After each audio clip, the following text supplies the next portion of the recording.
They said silence was her only sanctuary, a fortress built against a cruel world. But in the lawless dust of 1885, Wyoming secrets scream louder than gunshots.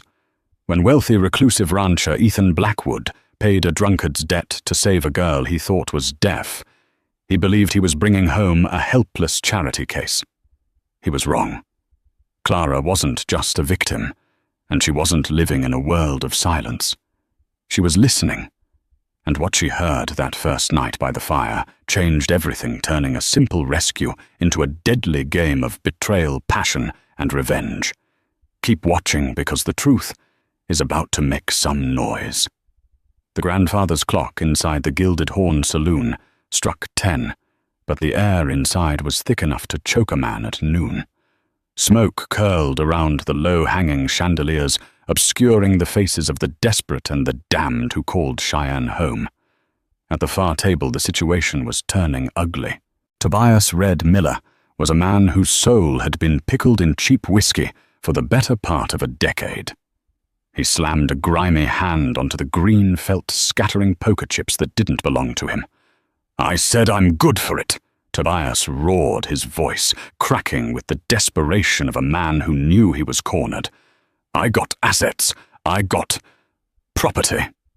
Across from him sat Grady the Snake O'Malley, a loan shark who owned half the debt in Laramie County.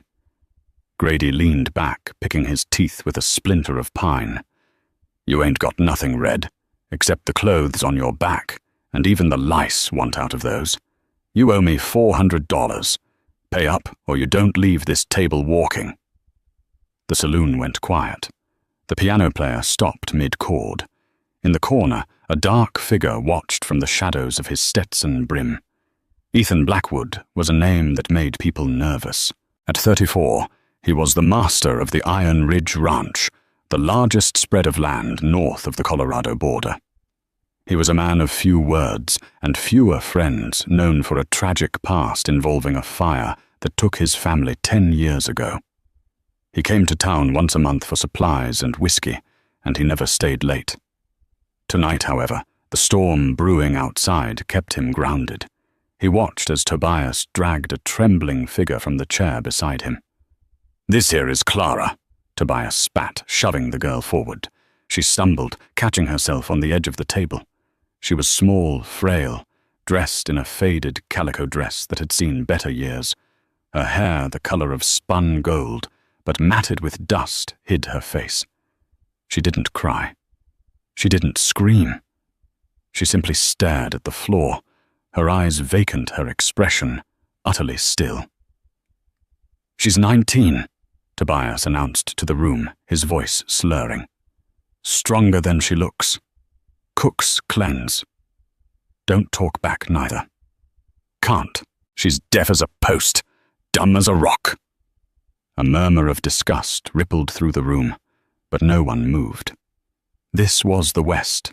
Men minded their own business if they wanted to live to see sunrise.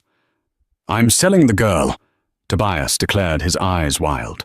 $400. Clears the debt. Take her, Grady. Do what you want. She can't scream for help anyway." Grady laughed, a cold, wet sound. He stood up, towering over the girl. He reached out a hand to grab her chin, forcing her to look up. Clara's eyes were a startling, piercing blue, but they remained unfocused, staring past him, adhering to the role she had played for years. "A mute plaything," Grady sneered. "Might be worth the trouble." "All right, Red. Deal." The crack of a chair leg scraping against the floorboards broke the tension. Ethan Blackwood stood up. He wasn't a giant of a man, but he held himself with the lethal grace of a mountain lion.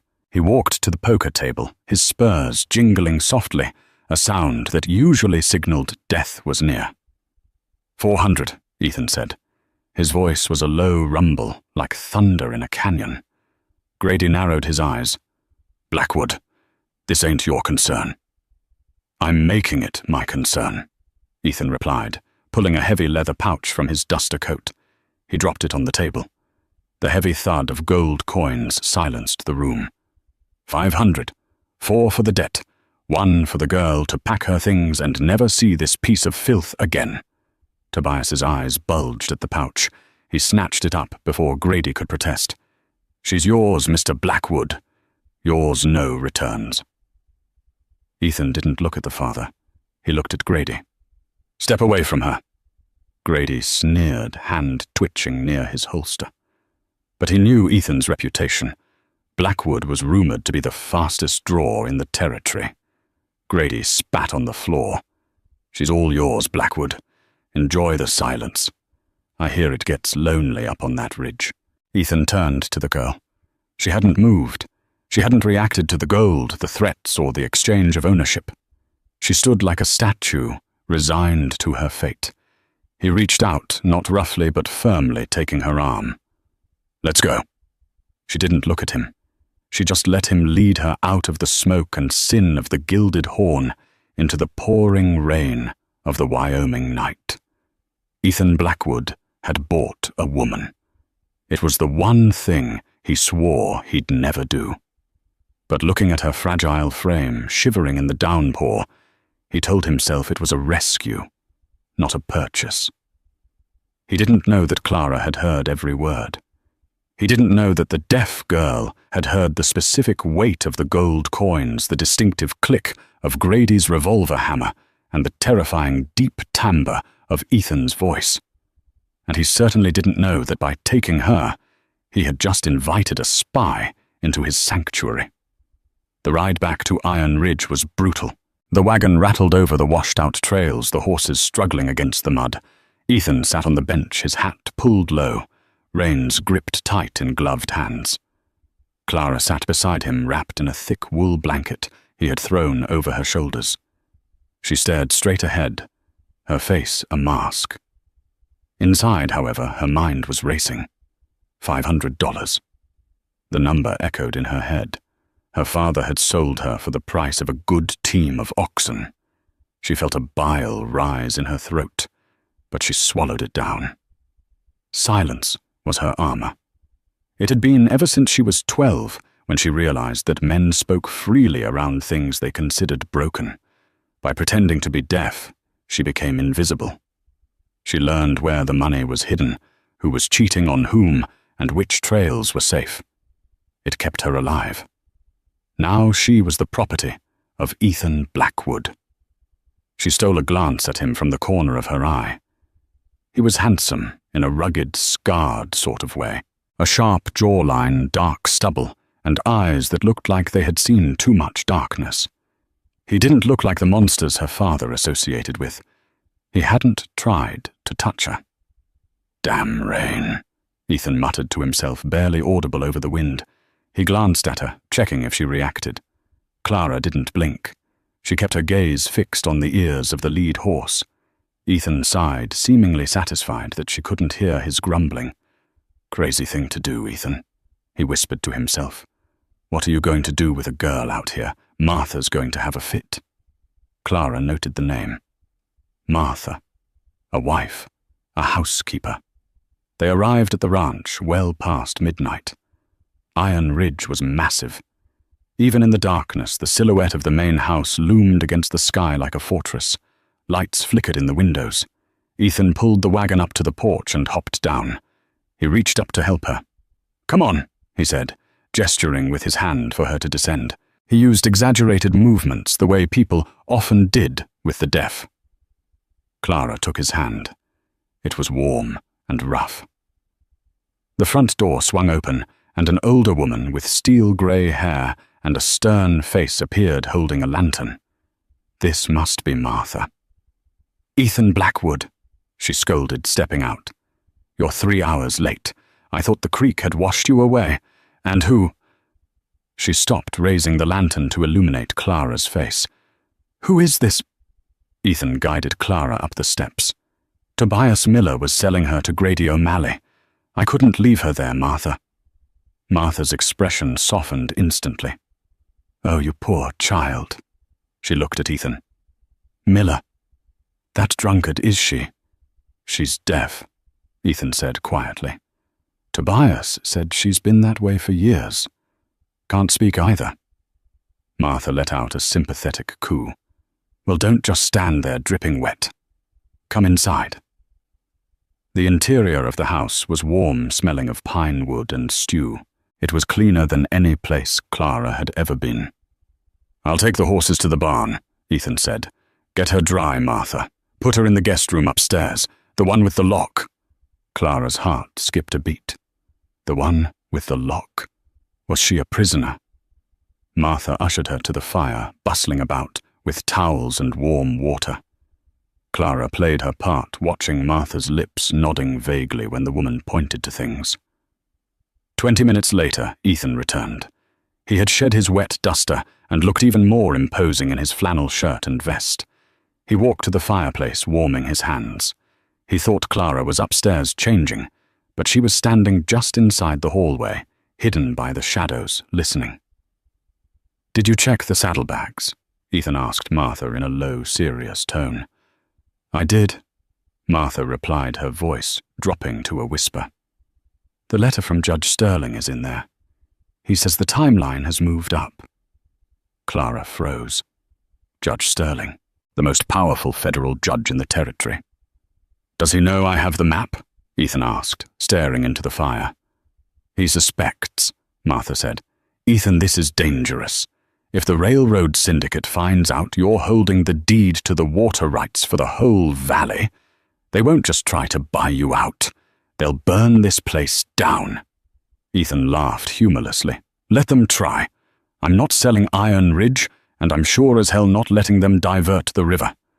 That water keeps this town alive. But bringing a girl here now," Martha hissed. "A stranger, what if she's—" "She's deaf, Martha," Ethan cut in. "She's a scared kid with nowhere to go. She doesn't know about the railroad, the gold, or the judge. She's safe. And she reminds me of Helena."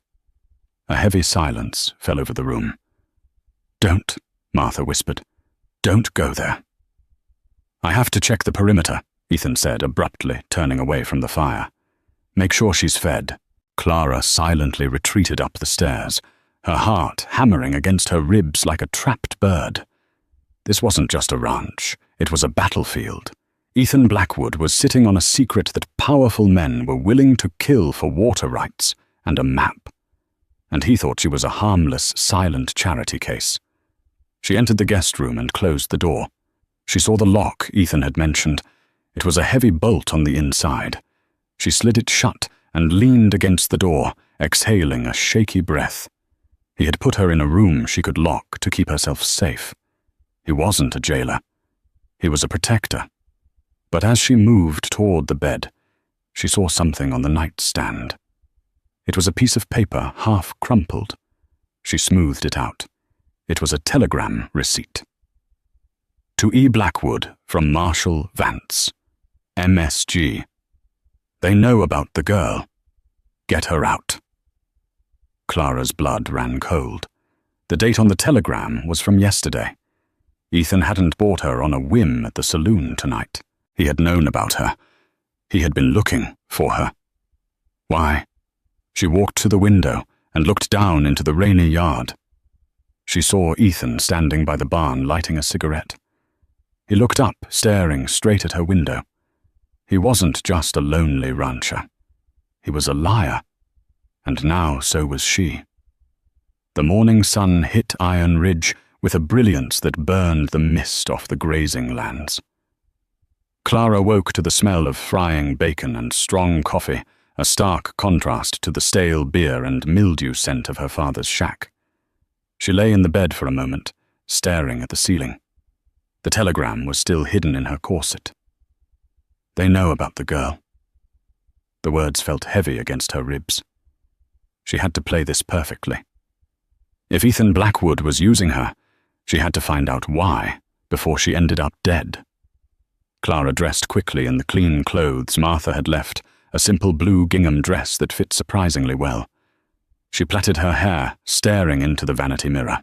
She practiced her blank look, the unfocused glaze that convinced men she was empty inside. Downstairs, the kitchen was a hive of activity. Martha was kneading dough with aggressive thumps. Ethan was sitting at the heavy oak table, drinking coffee and reading a ledger.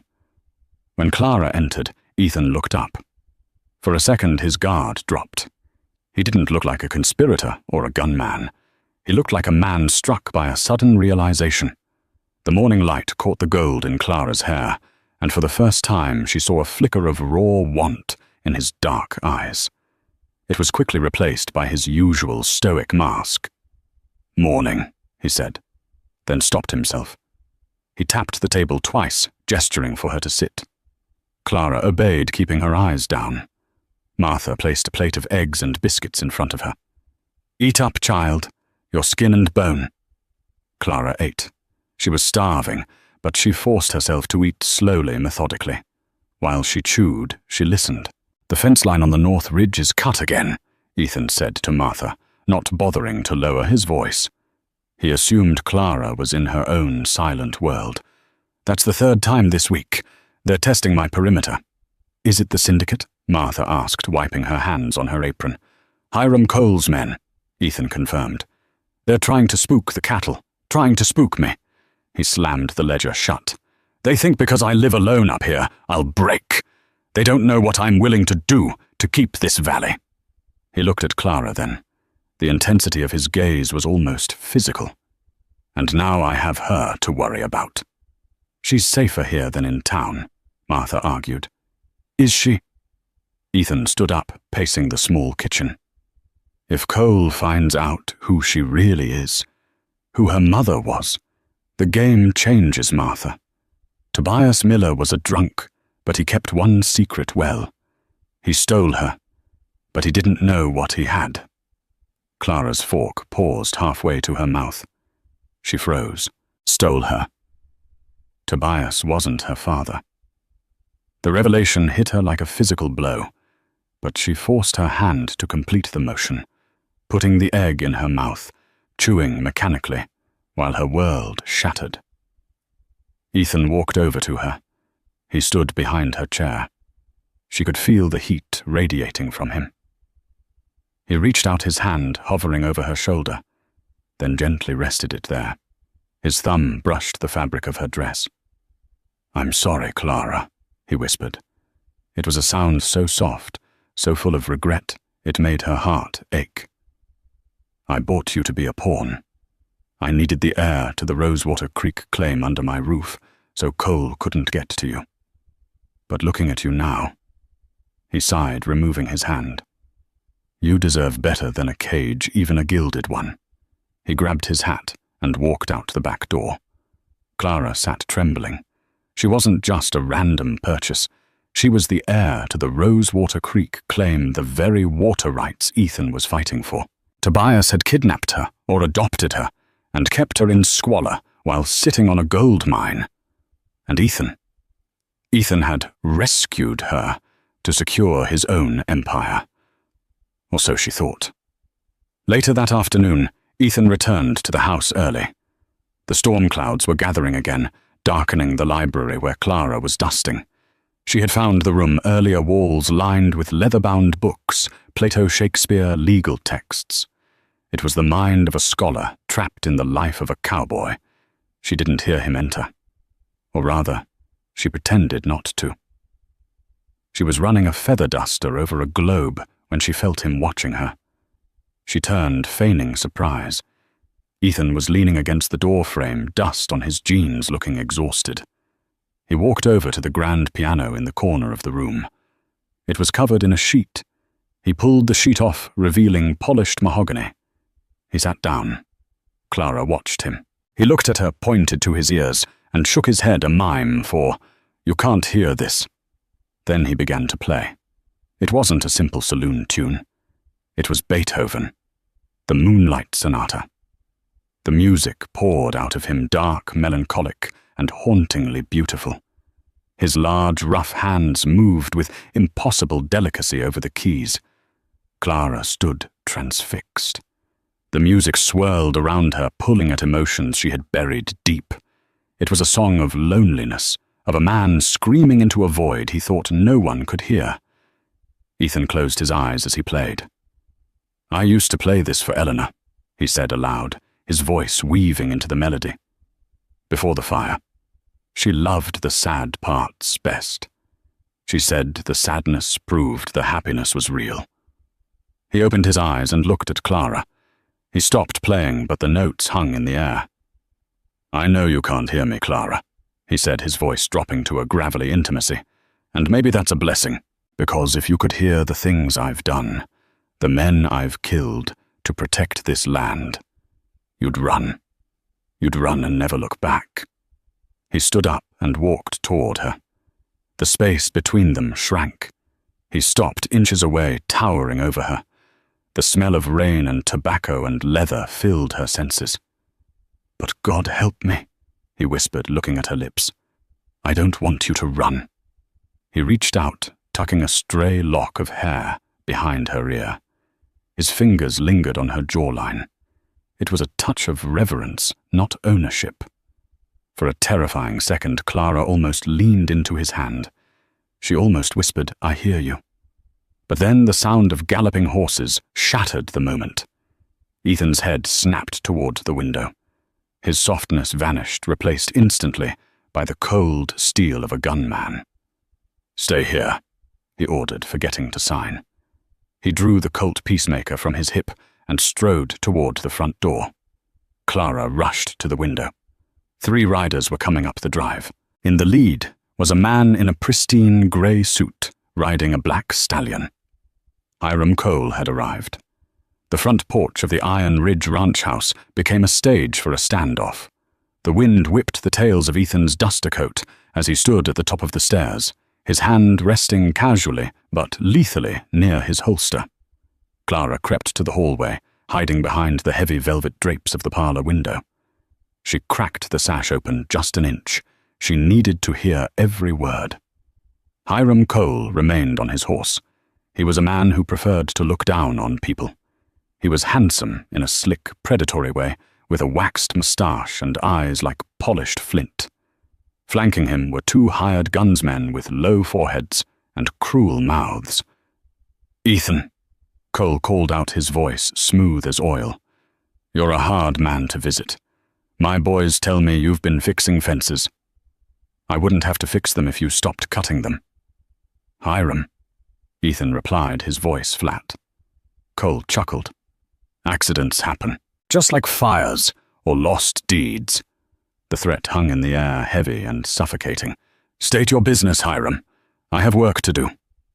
"I'm here to make you a final offer," Cole said, pulling a cigar from his pocket. "The railroad syndicate is losing patience. We need the water from Rosewater Creek to supply the steam engines for the new expansion. We know you hold the rights. We're willing to pay double the market value." "The rights aren't for sale," Ethan said, "and neither is the valley. You divert that water and every rancher from here to Laramie goes dry. I won't let you starve this town." Cole lit his cigar, blowing smoke into the wind. "Noble. Stupid but noble. But here's the thing, Blackwood. My lawyers have been digging. It seems your claim to the Rosewater section is tenuous." Ethan didn't flinch. "My claim is solid." "Is it?" Cole smiled, a shark baring its teeth. "The original deed belonged to the Miller family. Old Man Miller died, and his son Tobias was a drunk who lost everything. But the deed stipulates it passes to the female heir if the male line is unfit. Tobias had a daughter." Clara's breath hitched. She pressed her hand over her mouth. "I heard you bought a girl from Tobias last night." Cole continued, his eyes narrowing. "A deaf girl. Now why would a bachelor like you want a broken doll like that? Unless you know who she is." "She's a housekeeper," Ethan lied smoothly. "Nothing more." "Then bring her out," Cole challenged. "Let's have a look at the heiress." "Get off my land," Ethan warned, his thumb pulling back the hammer of his Colt. Click. The sound was loud in the silence. One of Cole's henchmen, a brute with a scar across his nose, twitched. His hand went for his gun. "Don't," Ethan said. "You'll be dead before you clear leather." The henchman froze. "I'm not leaving until I see the girl," Cole said, dropping the pleasantries. If you're holding the air that's kidnapping Blackwood, the law will hang you." "I am the law on this ridge," Ethan growled. The situation was spiraling. Clara could see the henchman on the left shifting his weight. He was going to draw. He was looking at a spot on the porch railing, calculating the angle. Ethan was focused on Cole. He wouldn't see the side attack in time. Clara had to act. But she couldn't speak. She couldn't scream. She had to remain the deaf girl. She scanned the parlor. On a side table sat a heavy porcelain vase filled with dried flowers. She grabbed the vase. She didn't open the door. Instead, she hurled the vase through the parlor window glass. Crash! The sound of shattering glass exploded outward onto the porch. The sudden noise startled the horses. Cole's stallion reared violently. The henchman who was about to draw flinched his horse, sidestepping, ruining his aim. In that split second of chaos, Ethan drew. Bang! He didn't shoot to kill. He shot the hat right off the henchman's head. The bullet tore through the felt brim, sending the hat spinning into the mud. "Next one goes between your eyes." Ethan roared, his gun trained on the group. The horses were panicking. Cole struggled to control his mount, his face purple with rage. The element of surprise was gone. Ethan had the upper hand. "You're crazy, Blackwood," Cole shouted. "I'm protecting what's mine," Ethan yelled back. "Now ride, or I bury you where you stand." Cole glared at the house at the broken window where Clara was hiding. "This isn't over. You can't hide her forever. When the railroad comes, we'll crush you both." He wheeled his horse around and galloped off, his men scrambling to follow. Ethan stood on the porch chest, heaving gun still raised until they disappeared over the ridge. Then he holstered his weapon and turned to the broken window. He stormed into the house. Clara was standing amidst the shattered glass and pottery shards, looking down, trembling. Ethan grabbed her by the shoulders. He wasn't gentle this time. The adrenaline was still coursing through him. "What were you doing?" he demanded, shaking her slightly. "You could have been killed." Clara looked up at him, eyes wide. She pointed to the broken vase, then to a bee that was crawling on the floor. A dead bee she had found on the windowsill and quickly placed there. She frantically mimed swatting at a bug, acting as if she had knocked the vase over in a clumsy attempt to kill the insect. It was a flimsy lie, a desperate improvisation. Ethan stared at her. He looked at the bee. He looked at the shattered window. Then he looked back at her eyes. His grip on her shoulders tightened. He pulled her closer, studying her face with an intensity that made her knees weak. He was looking for the lie. He was looking for the intelligence behind the blue eyes. "That was lucky," he murmured, his voice low and dangerous. "Incredibly lucky. That noise saved my life, Clara." He leaned down, his face inches from hers. "You reacted fast. For someone who couldn't hear the argument outside, you sure knew exactly when to break that vase." Clara's heart slammed against her ribs. He suspected.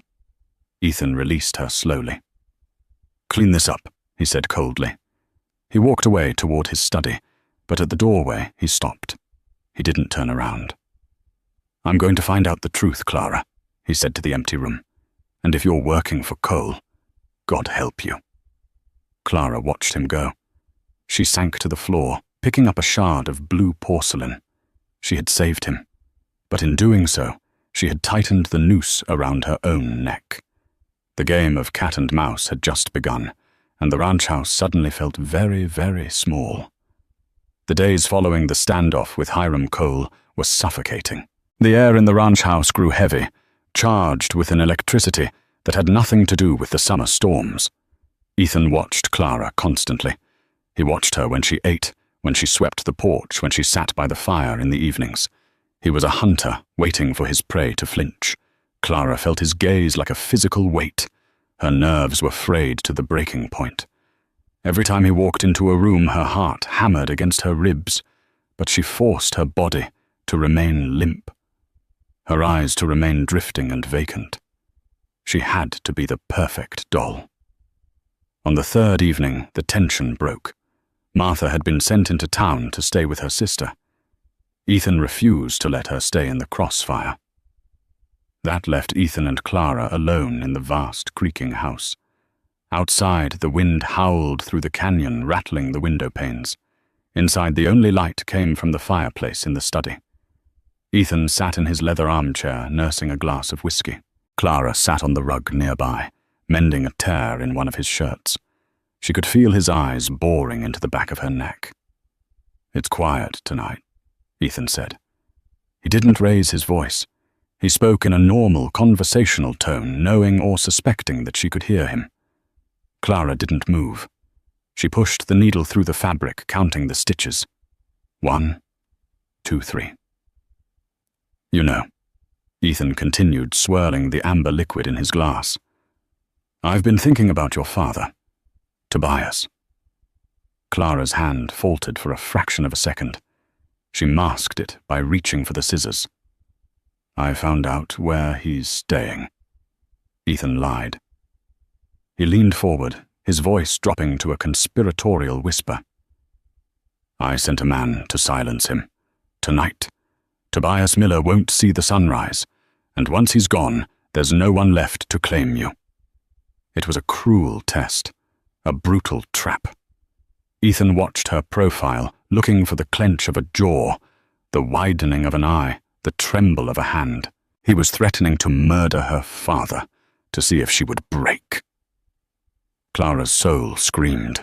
She wanted to whirl around, to scream at him, to beg for her father's life. Even if Tobias was a monster, he was her monster. But she knew Ethan. She knew he wasn't a cold-blooded assassin. This was a bluff. It had to be. She forced herself to pick up another thread. She didn't blink. She didn't look up. She kept sewing her face a mask of serene, empty concentration. Ethan stared at her for a long, agonizing minute. Then he let out a breath he seemed to have been holding for days. He slumped back in his chair. "God," he groaned, running a hand over his face. "You really can't hear me, can you?" The guilt in his voice was palpable. He felt like a monster for tormenting a disabled girl. Clara felt a pang of victory, but it was sour. She was deceiving the only man who had ever tried to protect her. Ethan stood up and walked over to the fireplace. He tossed the rest of his whiskey into the flames, causing them to flare up. "I'm losing my mind, Clara," he muttered. "I'm seeing enemies in the shadows. I'm seeing betrayal in the eyes of an innocent girl."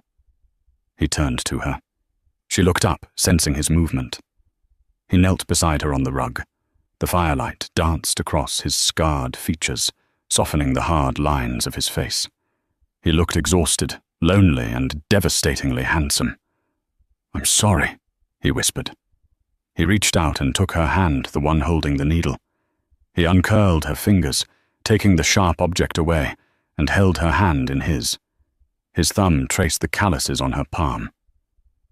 "I don't know what's going to happen when Cole comes back," he said, looking deep into her eyes. "But I need you to know something. I didn't just buy you for the deed. I didn't." He leaned in closer. The air between them crackled. "I've been alone on this mountain for 10 years. Silence was my only friend. But now I hate the silence, because it keeps me from hearing your voice." Clara's breath hitched. She couldn't help it. His face was inches from hers. She could smell the whiskey and the wood smoke. She saw the raw vulnerability in his eyes. He was going to kiss her. And God help her, she wanted him to. She leaned in slightly, her eyelids fluttering shut. Crack! The sound of shattering glass from the kitchen broke the spell. Ethan was on his feet in an instant, the Colt in his hand before Clara even opened her eyes. "Stay down!" he roared. But it wasn't a gunshot. It was a bottle, a Molotov cocktail. A whoosh of air followed, and suddenly an orange glow erupted from the hallway. The smell of kerosene hit them instantly. "Fire!" Ethan yelled. He grabbed Clara's arm, hauling her to her feet. "They're burning us out!" Smoke began to billow under the door. Ethan kicked the study door open, and a wall of heat slammed into them. The front of the house was already engulfed. Cole's men hadn't come for a shootout. They had come to incinerate the evidence. "The back door!" Ethan shouted, coughing. He kept a tight grip on Clara, pulling her through the haze. They reached the kitchen, but the back door was blocked by flames licking up the frame. "Damn it!" Ethan spun around. "Upstairs! We have to go out the roof!" They scrambled up the stairs as the fire roared below, eating the dry timber of the old house. The heat was blistering. Clara coughed, her eyes watering, but she didn't make a sound. She couldn't scream. In the master bedroom, Ethan threw open the window. The roof of the porch was just below. "Clara, look at me!" He grabbed her face, forcing her to focus. "You have to jump. To the porch roof, then the ground. Do you understand?" He mimed the jumping motion frantically. Clara nodded terror in her eyes. "Go!" She climbed onto the sill and leaped. She landed hard on the shingles, sliding down to the edge. Ethan followed, landing beside her. The fire was roaring through the window behind them now, a dragon breathing down their necks. Below in the yard, silhouettes of men on horseback were laughing. "Flush 'em out like rats," one voice shouted. It was the man Ethan had disarmed days ago. Ethan drew his Colt. "Get to the barn," he yelled to Clara. "Run!" He stood up on the burning roof and opened fire. Bang, bang, bang. He wasn't aiming to kill. He was providing cover. The riders scattered, surprised by the resistance. Clara scrambled down the trellis and hit the dirt. She didn't look back. She ran for the barn. Behind her, she heard the sickening crunch of wood giving way. She spun around. The porch roof had collapsed. "Ethan!" she screamed. The word ripped out of her throat before she could stop it. It was loud, clear, and terrified. But in the roar of the fire and the thunder of gunfire, nobody heard her. Or so she hoped. She saw a figure emerge from the smoke and debris. Ethan. He was limping, his duster coat smouldering, but he was alive. He sprinted toward the barn bullets, kicking up dust around his boots. He dove into the barn and slammed the heavy doors barring them. "Saddle the black," he ordered, gasping for breath. He was bleeding from a cut on his forehead, blood masking one eye. Clara didn't wait for the pantomime. She grabbed the saddle and threw it onto the Midnight Ethan's massive stallion. She cinched the girth with a strength born of adrenaline. Ethan looked at her dazed. He saw how fast she moved, how she knew exactly which strap to pull.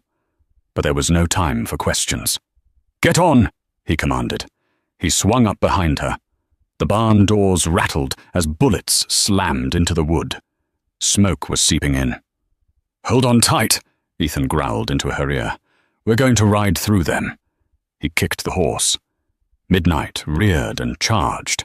The barn doors burst open, and they flew out into the fiery night, a single black shadow against a wall of flame. They rode until the horse's lungs burned, and the glow of the burning ranch was nothing but a distant ember against the stars. Ethan didn't stop. He pushed Midnight up the treacherous switchbacks of the Iron Ridge, heading for the high country where the terrain was too rough for organized pursuit. The wind up here was biting cold, cutting through Clara's thin dress. She sat in front of him, his arms caged around her to hold the reins. She could feel his chest heaving against her back, could feel the heat of his blood soaking into her shoulder. "He's hurt." Around 300 a.m. the horse stumbled. They had reached a small plateau sheltered by a hanging rock formation known as the Devil's Pulpit. Ethan slid off the horse and nearly collapsed. Clara caught him struggling under his weight. "I'm fine," he slurred, pushing her away gently. "Just lost a little blood." He hadn't just lost a little. The bullet that had grazed his forehead had been superficial, but there was a dark, wet stain on his side. He had taken a round in the ribs during the escape. Clara guided him to a dry patch of earth beneath the overhang. She quickly gathered dry brush and struck a flint skills she had learned watching her father survive in the wild. She got a small, smokeless fire going, shielded by the rocks. Ethan lay back, his breathing ragged. You're good at this," he whispered, watching her work. "For a city girl." Clara ignored the comment. She tore a strip from her petticoat. She needed to bind the wound. She moved to unbutton his shirt. Ethan grabbed her wrist. His grip was weak. "Why?" he rasped, his eyes fever bright. "Why did you saddle the horse so fast? I didn't show you how." Clara froze. The lie was unraveling. But now wasn't the time. She gently pried his fingers loose and placed a finger to her lips. Shh. She cleaned the wound with the last of the whiskey from his flask. It was a clean shot through the flesh, missing the lung. But he needed rest. She wrapped him up, then curled her own body against his to share warmth. The temperature had dropped. The high desert night was merciless. As the dawn approached, painting the canyon walls in hues of violet and blood orange, Ethan's fever broke. He woke up groggy but lucid. He found Clara awake, staring out at the valley below. "They'll be tracking us," Ethan said, his voice raspy. "Cole has a Paiute tracker on his payroll. We can't stay here." He tried to sit up and winced. "Water. We need water." Clara nodded. She grabbed the canteen. It was empty. She stood up and pointed down the ravine. She mimed a stream. "Be careful," Ethan said, reaching for his gun, but realizing it was too far. "Take the Colt." Clara hesitated, then took the heavy revolver. It felt foreign and cold in her hand. She made her way down the rocky slope.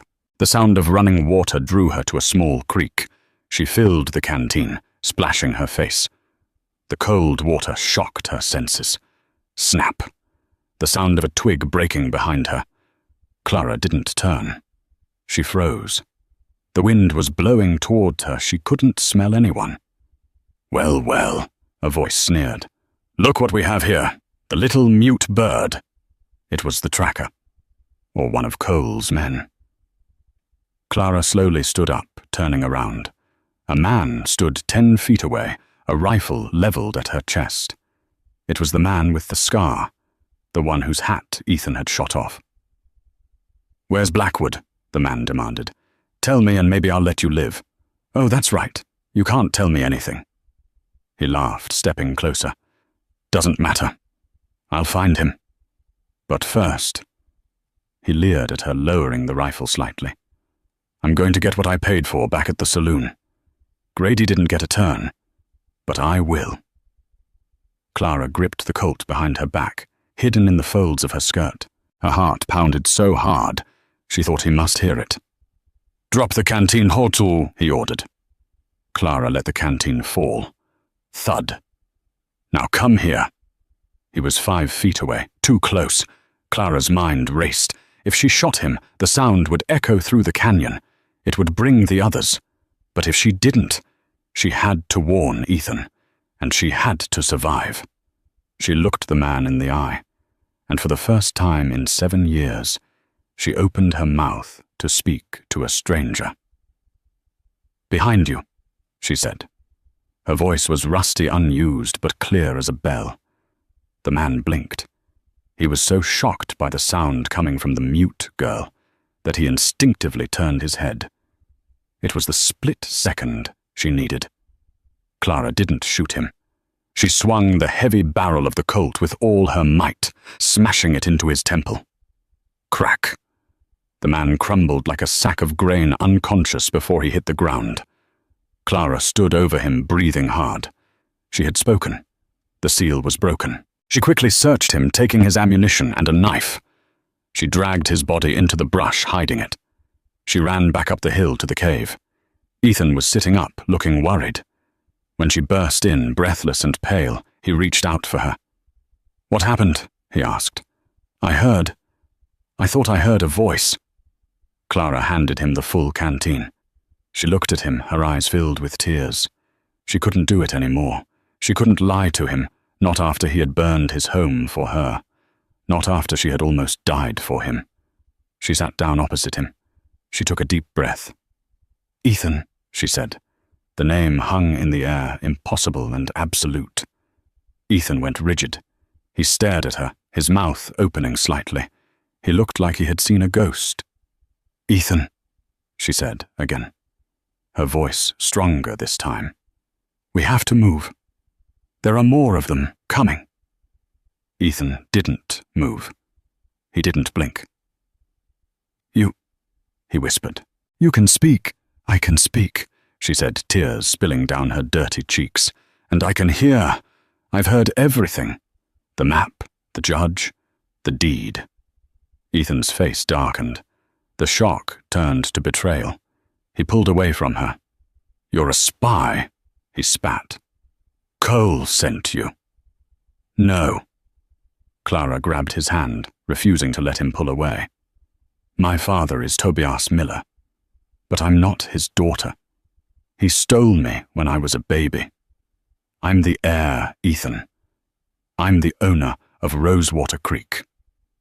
Ethan stopped. The pieces clicked into place. The blue eyes, the timing, the deed. "You're..." He shook his head. "You're the Miller heiress." "Yes," she said. "And I stayed silent to stay alive.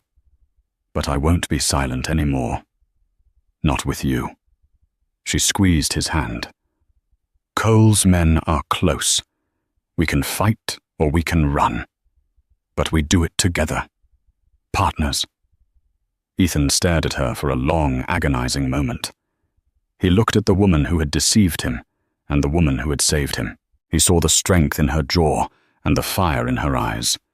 He slowly tightened his grip on her hand. "Partners," he rasped. "But you have a hell of a lot of explaining to do, Clara." "I know," she said, wiping her eyes. "But first we have to kill the men who burned our home." Ethan smirked. It was a dark, dangerous smile. "That," he said, checking his gun, "sounds like a plan. They didn't run. They hunted. Knowing the canyon better than any tracker, Ethan and Clara turned the landscape into a weapon. They used the acoustics of the Devil's Pulpit to their advantage. Clara, whose voice was a secret weapon no one expected, climbed to the high ridge. "Help me!" she screamed, her voice echoing off the canyon walls, sounding like it came from everywhere and nowhere. "Please." Cole's men, believing her to be a mute, helpless victim, were confused.